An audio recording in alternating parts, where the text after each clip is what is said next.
This is My Favorite Plate by Skylar Hogan, and I'm doing the Nazca plate.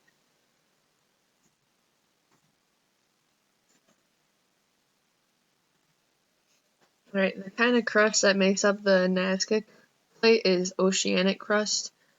As you can see, it is all water where the Nazca plate is. The plates that are neighboring the Nazca plates are the Cocos plate to the north, the Pacific plate to the west, the Antarctic plate to the south, the South American plate to the east, and then the Caribbean plate, or the Caribbean plate, kind of northeastern, the little corner up there.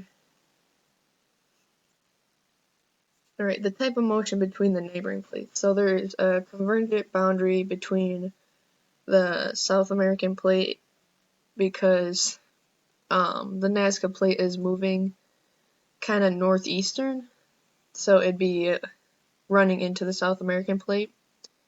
And the Caribbean plate, again, is moving northeastern, so it'd be moving up into that plate.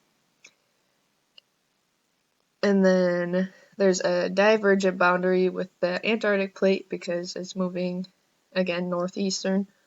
The Pacific plate, and then also with the Cocos plate.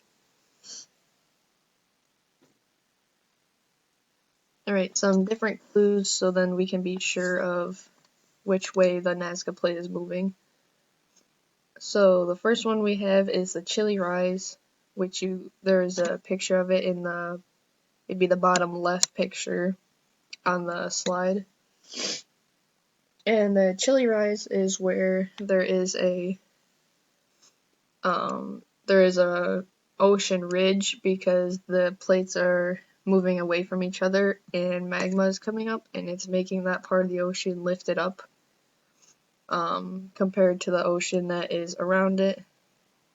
And then to the right of that picture we have the Andean orogeny, which is mountains you can see on the west side of South America, and that is from two plates that with a converging boundary, so they push up and make the mountains. And then you can also see that there's a trench there. On the bottom right picture it says the Peru-Chile Trench, and that is also a sign of a convergent boundary. And then the top picture is an age of the lithosphere, and the red is where it's the youngest, so the youngest would be the magma coming up from a divergent plate.